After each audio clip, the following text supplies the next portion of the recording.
കുറച്ച് ദിവസമായി വീട്ടിലൊന്ന് പോയിട്ട് വരാമെന്ന് ഇങ്ങനെ വിചാരിച്ചുകൊണ്ടിരിക്കുന്നത്. പക്ഷേ ഈ പോക്ക് പെട്ടെന്നുണ്ടായ പോക്കെയായിരുന്നു. ബസ്സിനൊക്കെ പോയിട്ട് വരാം, പക്ഷേ ഈ കുട്ടികളെയും കൊണ്ട് ബസ് കയറി ഇറങ്ങി പോകുന്നതിനേക്കാളും നല്ലത് ചേട്ടനുള്ളൊരു ദിവസം ബൈക്കിൽ അങ്ങോട്ട് പോയാൽ മതിയല്ലോ.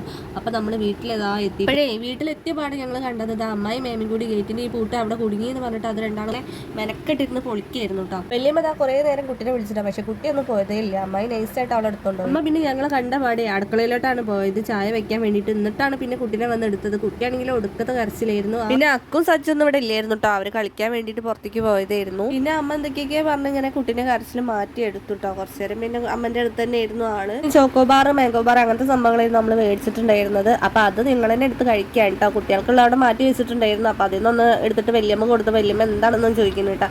വല്യമ്മ പിന്നെ കവർമ്മ കുറെ ഒന്നും മല്ലിട്ടുണ്ട് അതൊന്ന് പൊട്ടിക്കാൻ വേണ്ടിയിട്ട്. ലൈസ് പിന്നെ കണ്ണം വേണമെന്ന് പറഞ്ഞിട്ട് മേടിച്ചിട്ടുണ്ടായിരുന്നു. പച്ച ലൈസ് ഇല്ല, അതാട്ടോ നമുക്ക് ഇഷ്ടമുള്ള ലൈസ്. ചേട്ടന്റെ വീട്ടിൽ നിന്ന് ഒരു അരമണിക്കൂറിന്റെ ഓട്ടൊക്കെ ഉണ്ടാവുള്ളൂ കേട്ടോ അങ്ങോട്ട്. അപ്പൊ നമ്മൾ എന്തായാലും ചായ ഒക്കെ കുടിച്ചിട്ട് വീട്ടിലേക്ക് പോവാണ്. അപ്പൊ ഇന്നത്തെ വീഡിയോ ഇത്രയുള്ളൂ. ടാറ്റാ.